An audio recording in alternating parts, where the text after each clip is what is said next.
Dans cette vidéo, j'aimerais vous parler de mon histoire, de comment j'ai passé un an en mode ermite totalement, sans aucun contact avec l'extérieur ou presque. Je travaillais chez moi, je voyais très peu de personnes et je voulais absolument vous parler du bien que ça m'a fait de rester un an avec moi-même, avec mes pensées, pour apprendre à me libérer du regard des autres, pour apprendre à me libérer de cette prison dans laquelle j'étais.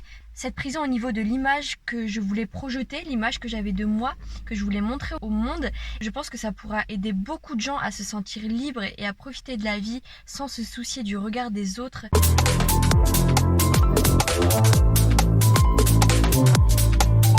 Bonjour tout le monde, j'espère que vous allez bien. Alors je suis de très bonne humeur aujourd'hui parce que déjà il fait super beau et que je ressens plein d'énergie positive pour cette journée et pour les jours à venir. Il y a beaucoup de choses qui changent et j'en suis absolument ravie. Et je voulais participer un petit peu à mon échelle pour peut-être ouvrir les yeux à certaines personnes qui se sentiront appelées par cette vidéo à peut-être changer leur manière de voir et leur manière de penser. Comme je vous l'ai dit dans l'intro, j'ai beaucoup changé ces derniers temps. J'ai passé 10 ans avec un pervers narcissique, puis 3 ans à fond à travailler sur moi, à être dans le développement personnel. J'ai eu un éveil spirituel, donc ça a beaucoup développé tout ce côté analytique et gestion des émotions. J'ai passé la dernière année, donc 2022, à être vraiment reclus un petit peu sur moi-même, à vivre en mode ermite.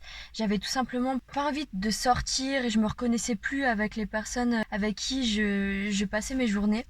Donc ça a été un petit peu difficile cette période où je me sentais vraiment reclus, j'avais personne avec qui trop parler et j'avais tout simplement pas envie de sortir parce que les personnes avec qui j'étais ne correspondaient pas aux pensées que j'avais, ne correspondaient pas au développement que j'étais en train de faire face. Vous savez peut-être comme moi, si vous avez vécu un éveil spirituel, qu'après tout ce changement, après tout ce chamboulement dans les pensées, on est vraiment différent à tous les niveaux en fait. Donc je me reconnaissais plus avec les gens avec qui j'étais. Donc j'ai vraiment décidé de passer la dernière année vraiment seule avec moi-même, avec mes pensées. Alors il faut savoir qu'avant j'étais vraiment très mal à l'aise avec le fait d'être seule. En fait j'ai jamais été seule de toute ma vie. Je suis dans une famille où j'ai une sœur avec qui je suis très proche et j'ai passé près de la moitié de ma vie avec elle. Si j'étais pas avec elle, j'étais avec mes parents. Si j'étais pas avec mes parents, j'étais avec mes amis. Si j'étais pas avec mes amis, j'étais tout simplement avec mon ex qui était super toxique pour moi. Bref, j'ai jamais eu vraiment le temps d'être seule avec moi-même, avec mes pensées. Et le fait de ne pas être seule, ça vous fait refouler plein de choses en vous. Vous n'avez pas le temps de ressentir pleinement vos émotions. Vous les rejetez tout simplement. Et c'est ça qui fait que la dépression va peut-être vite arriver pour justement vous dire de ralentir un petit peu et de vous écouter. Je pense que c'est extrêmement important de prendre le temps de ressentir ses émotions, de ressentir qui l'on est, d'apprendre à se connaître, d'apprendre à s'aimer. Parce que la plupart des gens ne s'aiment pas. Avant cette période-là, j'avais du mal à me regarder devant un miroir. J'avais besoin de beaucoup me maquiller, beaucoup m'apprêter. Et si vous vouliez sortir avec moi, j'en avais bien pour 1 heure et demie pour me préparer. Maintenant, c'est totalement pas le cas. J'ai vraiment pris le temps de travailler sur moi, à ce sujet-là, d'être moi-même, tout simplement, d'apprendre à m'aimer. Et c'est tellement libérateur que j'aimerais en faire profiter tout le monde qui regarderait cette vidéo et qui se sentirait appelé à changer. Ça a été très dur, oui, d'être seule pendant un an avec ces émotions souvent négatives qui refaisaient surface. Le fait que je m'aimais pas, le fait que j'étais peut-être aussi un peu trop dure avec moi-même. Bref, il y a plein de choses qui apparaissent quand vous faites le choix de rester seule. Mais finalement, c'est tellement bénéfique.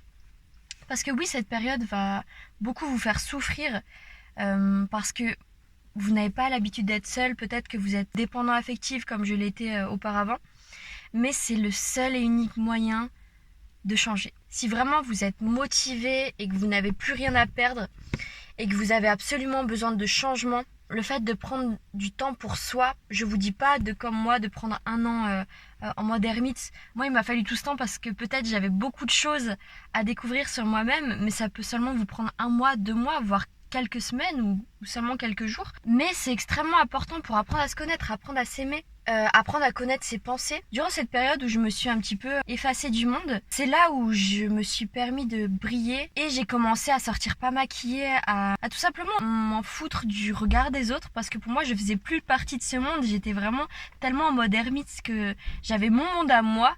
Et ça peut être d'ailleurs dangereux si on reste un peu trop de temps reclus de la société.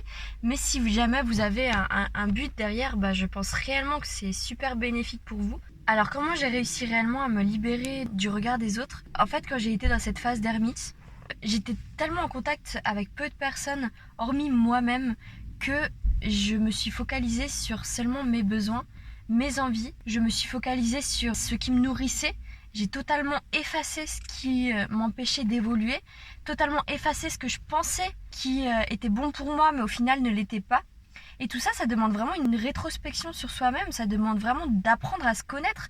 Parce que je suis désolée, quand on est toujours entouré de personnes, d'amis, quand on est toujours en couple, qu'on n'a jamais vraiment pris le temps, comme moi, vu que j'ai été en couple très tôt, j'ai été en couple à 15 ans, donc j'ai pas réellement eu le temps d'apprendre à me connaître seule, d'apprendre à connaître mes envies sans avoir quelqu'un derrière. Tout simplement se faire sa propre idée et mettre une croix sur tout le reste, mettre une croix sur les avis des autres autour de vous, mettre une croix sur les idées de la société, mettre une croix sur les idées de vos parents, sur comment on vous a élevé, et tout simplement vous faire votre propre opinion de la vie, vous faire votre propre opinion de la beauté. Peut-être que la beauté ça passe pas par des faux ongles, par beaucoup de make-up, par 1h30 de préparation. Peut-être que la beauté c'est dans tout ce qui est authentique.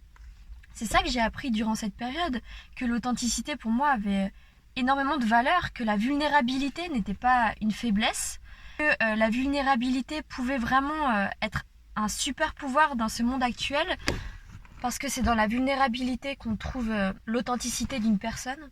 Et c'est dans la vulnérabilité aussi que se trouve l'énergie féminine qui a énormément de pouvoir dans tout ce que vous faites. J'en parle dans d'autres vidéos. C'est vraiment avec cette rétrospection que je me suis rendu compte de tout ça et que j'ai réussi à me libérer du regard des autres.